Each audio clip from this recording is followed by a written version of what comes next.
Alright guys, if you've got a Bible, turn to Isaiah 53. You can Google it, something like that, it'll come up. Even if you don't have a Bible app, Google knows everything. It knows all the good things and all the bad stuff. It's kind of like the tree of knowledge of good and evil. It knows absolutely everything. Kind of, isn't it? So, anyway, just a little side thing. Does anyone who was here last week, do you remember how long ago Isaiah was written? John, what did you say? 700 years ago. Yeah, 750, about 750 years ago, Isaiah was written. Over the span, we think of about 40 years, Isaiah was written. And an incredible moment. Isaiah lived, over six kings or something like that. There was the two kingdoms. So you remember when we had David, King David, he was awesome, and he had one kingdom. Right, we had King Solomon, King Saul first, and then King David, and then we had his son King Solomon. But after that, the kingdom was split up, right? And so the kingdom was divided into the kingdom of Israel and Judea and I'll forget what it is. Can anyone help me out? Judah and Israel. Thank you, Judah and Israel. And so there was two different kings at the same time, but he lived through like 6 kings or something like that. How's that? Before Christ, yes. Yep, 740 years BC. So roughly 2,700 years ago. Thanks, Kaz. And and how long ago was Jesus walking on this earth, eating food, turning water into wine? 30 odd years ago he was born. So if we went back 2,000, if we got into a time machine, if you got into the Back to the Future time machine, if you got into has anyone watched Back to the Future? Yes. How good is it? The DeLorean. Get in the DeLorean, with Michael J. Fox. Sue likes Michael J. Fox. Is that you? Were you were in the DeLorean? Yeah. Belle loved Michael J. Fox too, so I'm a little bit jealous. I'm like, this is not cool. I like the dog. And so you get in the DeLorean, you turn up to 88 miles per hour, and 2,000 years you're back in time, and you're hanging out with Jesus right now. Okay, he's hanging out there. He's making some furniture. He's a carpenter. He's hanging out there, working with his dad. And he's just doing his normal stuff. And round about when he's 30 years old, he starts doing his ministry. Why wait till that long? But he did, right? And he only did what he saw the Father doing. So that's what he's had to do, So he waited till he's 30 years old to start his ministry. And he only did his ministry for 3 years. He changed the entire world, Grace, in 3 years. It's incredible. This guy is he's a genius. An absolute genius in 3 years. Imagine doing that, what he has done. And so we are here today because of one guy, what he did for 3 years. And this book, Isaiah, was written 700 years before Jesus did a thing here on this earth. It's incredible. Isaiah 53 says this. Verse 3. He was despised and rejected by men, a man of sorrows and familiar with suffering, like one from whom men hide their faces. He was despised, and we esteemed him not. So here we have Isaiah's talking about some kind of a guy who we looked upon and we hated his guts. He's that guy you look at him and say, do I have to even look at him? He's a man of sorrows. Everything about his life here, it says, is kind of not fun. Right? At this moment, anyway. There's moments in your life when it might be like that. He's despised and he's rejected, and he's a man of sorrows and he's familiar with suffering. We get rejected and we're familiar with suffering too, don't we? Our friends sometimes reject us, our family members sometimes reject us. He understands. He understands. And it says this, surely he took up his infirmities and carried our sorrows, yet we considered him stricken by God, smitten by him and afflicted. He was pierced for our transgressions. He was crushed for our iniquities. The punishment that brought us peace was upon him. Right, so just this is a whole bunch of big words, really. It's crazy words that says he was beaten up, bashed, bruised, and pierced, like spiked. Spiked.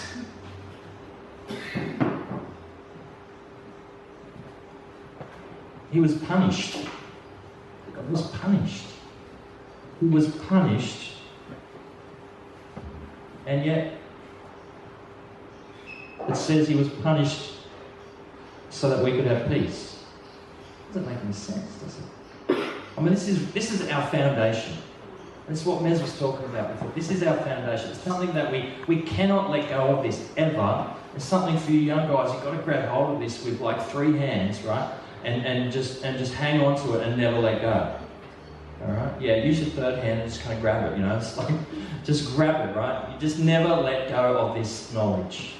And for us that have known this knowledge for a long time, we cannot let go of it. We have to be reminded of this. He died for us. Here's the thing. It's an incredible message. But this was written about 700 years before he actually did do the dying. It's proof, it's evidence that it's real. And so, it says here that he was pierced for our transgressions. That means our sins, right? He was pierced for our sins. Crucified for our sins, right? Yet we, and also it says here, I love this bit too, that, I don't love that this happened to Jesus, but I love the result of it. It says that by his wounds, or by his stripes, some translations might say, by his wounds we are healed. So I want to say that this, you know how Jesus was, before they killed Jesus, right? They had this whip. And, you know, I'm sure it wasn't a nice little fluffy thing that kind of hurt a little bit. You know, he had this whip, and the night before he was bleeding, right? He was bleeding, like he had a condition in his skin which happens from extreme stress. Very rare, where you just bleed from your skin. You just bleed through your pores, right?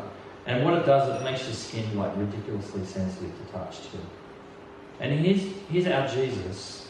The guy that Isaiah is talking about 700 years earlier, he's getting whacked by this Roman soldier who's been just instructed to do it. Your job, mate?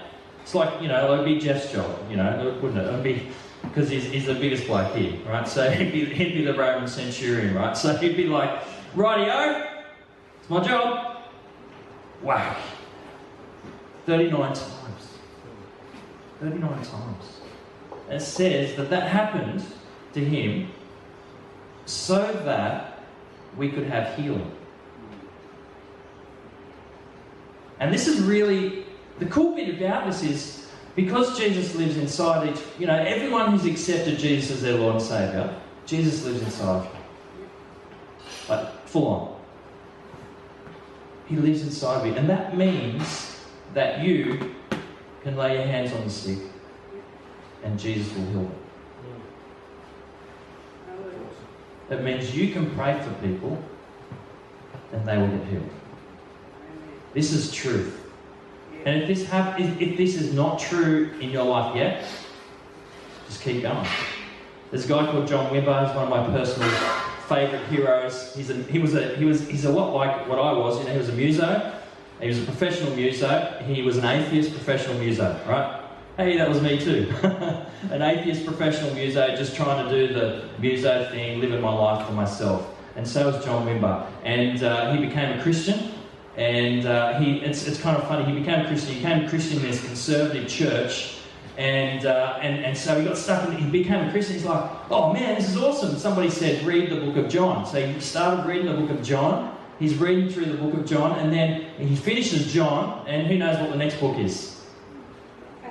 Acts. So he starts reading the book of Acts, which is about what the church did, the early church did, and he's reading about all the miracles that the disciples did. So he reads about the miracles that Jesus does, and then he reads about the miracles that the other guys did, John, Peter, and Paul, and all those guys. And he reads about all them, and he says he comes to church the second week. Right? He's just been saved. The week after he comes to church, I'm going to get rid of this, mate. Don't like it. All right. So he comes to church, and he's like, "Hey, when do we get to do the stuff? When do we get to do the stuff?"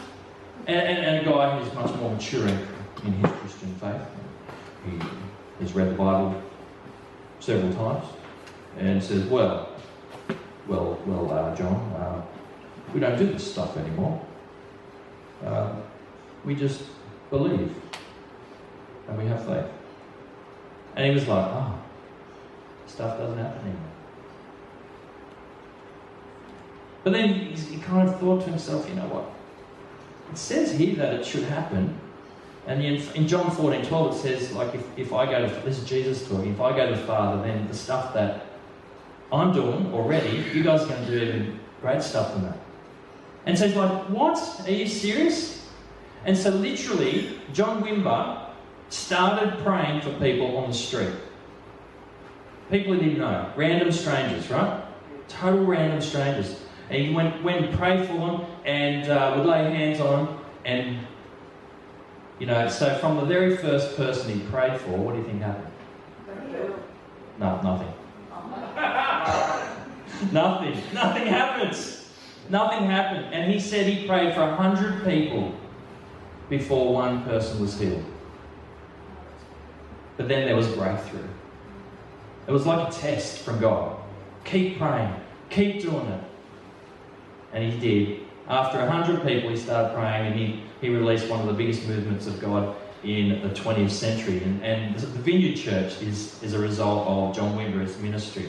And so, in fact, we're impacted by his ministry because, you know, he was one of the first guys who really, you know, in the 20th century, that was in about the 60s and 70s, you know, people were doing it. People have always been doing it. But, you know, there's been moves of God all the time. There's moves of God where it's like, you know, okay, stuff's happening, but, you know, it's random bits and pieces all over the place, right? Which happens here in Swansea. Because we see people get healed. We see people not get healed.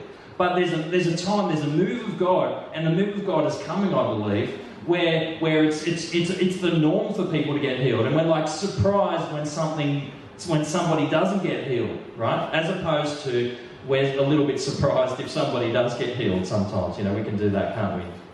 But there's a move of God when it's not just the pastors doing it. It's not just when the people from the healing rooms are doing it. It's not just for the super spiritual people. It's for the entire church. Anyone who is got Jesus living inside of them can have Jesus break out of them as well and go, right, you know, I'm going to touch that person. I'm going to change their life forever.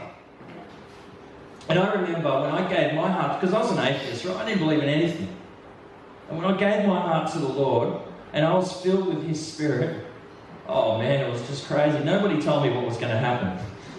Nobody told me what was going to happen. I just read the book of Acts and I went, that's cool, and I want it too. And I was kneeling down in this Anglican church at the altar and just kneeling down.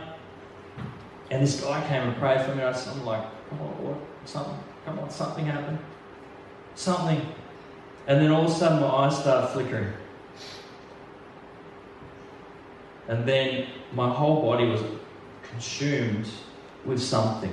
It was like, you know, I always describe it as electricity, but I've never been electrocuted, so I have no idea what real electricity feels like. It probably doesn't, Steve?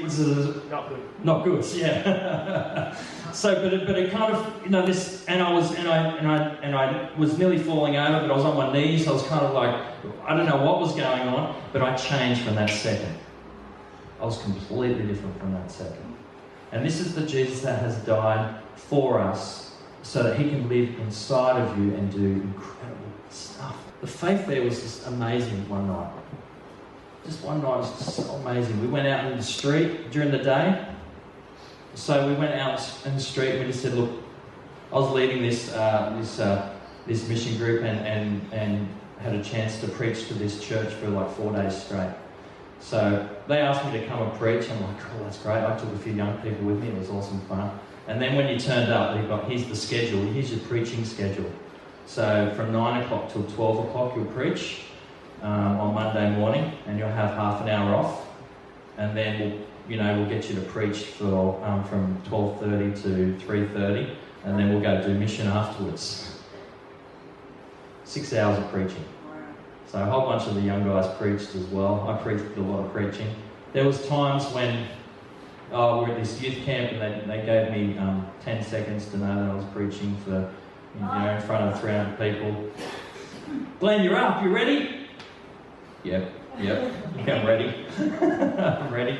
But there's incredible faith there, incredible faith. And so I preached on, and these guys weren't moving powerfully in the spirit at the time. So I preached on how God still wants to do stuff today. How God still is doing stuff today, and He wants to use us in a way, like in terms of miracles and healings and all that kind of stuff, right? And so we went out into, I said, look, this is what we're going to do. And then we went out into the streets one afternoon instead of me preaching for another 3 hours.